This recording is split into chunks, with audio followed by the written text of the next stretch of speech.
मराठवाड्यामध्ये पाऊस पुरामुळे हाहाकार, 5 जणांचा मृत्यू, 100हून अधिक जनावरे दगावली। 75 महसूल मंडळामध्ये अतिवृष्टीमुळे शेतकऱ्यांच्या स्वप्नांचा चिखल।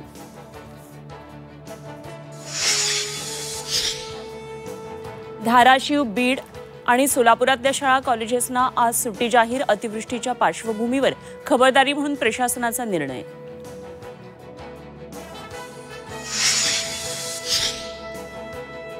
राज्यात आणखी 2 दिवस मुसळधार पावसाचा इशारा। मराठवाड्यात अतिमुसळधार पावसाची शक्यता, तर पुणे, अहिल्यानगर आणि सोलापुरातही धो-धो बरसणार।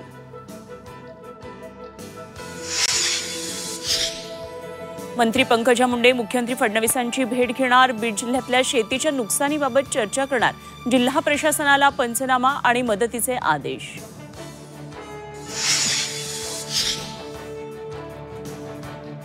राज्य मंत्रिमंडळाची आज बैठक। मराठवाड्यातल्या पूरस्थितीसह शेतीच्या नुकसानीवर चर्चा होणार। राज्यात ओला दुष्काळ जाहीर होणार का याकडे लक्ष।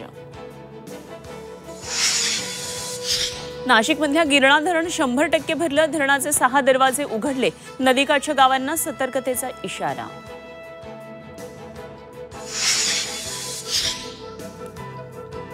नवी मुंबई विमानतळाच्या उद्घाटनाआधीच खासगी जेटचं लँडिंग। अहमदाबादहून आलेल्या जेटनं यशस्वी लँडिंग करून घडवला इतिहास।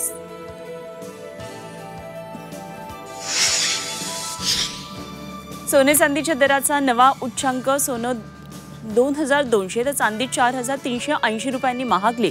वर्षभरात सोन्याच्या दरात तब्बल 47% वाढ।